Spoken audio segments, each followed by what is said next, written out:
এই জীবনের নতুন ইনিংস শুরু করা নিয়ে মানুষের মধ্যে একটা আগ্রহ দেখা দিচ্ছে। আপনারাও দীর্ঘক্ষণ ধরে এই প্রবল রোদ্দুরকে উপেক্ষা করে এখানে অপেক্ষা করছেন।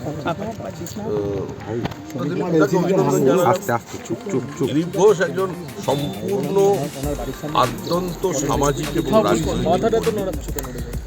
দিলীপ ঘোষ ফাইটার, জীবনের আরেকটা যে নতুন ইনিংস শুরু করেছেন সেখানেও তিনি ভালো ব্যাট করবেন। আমাদের দলের সফলতম রাজ্য সভাপতি দিলীপ ঘোষের জনপ্রিয়তা নিয়ে কোনো প্রশ্ন করা যায় না।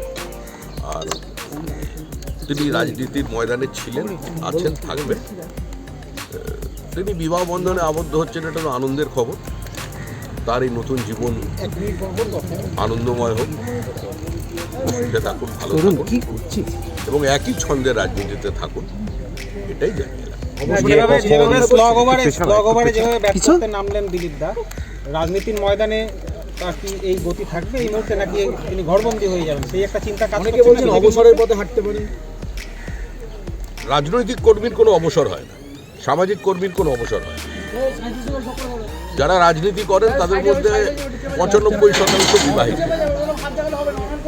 তো সুতরাং এটা খুব একটা কারোর জীবনে প্রভাব ফেলবে বলে মনে হয়। আর দিলীপ ঘোষ যার সঙ্গে বিবাহ বন্ধনে আবদ্ধ হতে চলেছেন, তিনিও আমাদের দলেরই কর্মী। তিনিও লোকাল পার্টির সমস্ত মিটিং মিছিলে অংশগ্রহণ করেন, প্রতিদিন করেন। তো সুতরাং দুজন রাজনৈতিক কর্মী একটা বিবাহ বন্ধনে আবদ্ধ হচ্ছে, এটা একটা আনন্দের খবর। এটা নিয়ে কোনো রাজনৈতিক বিতর্কের প্রয়োজন নেই।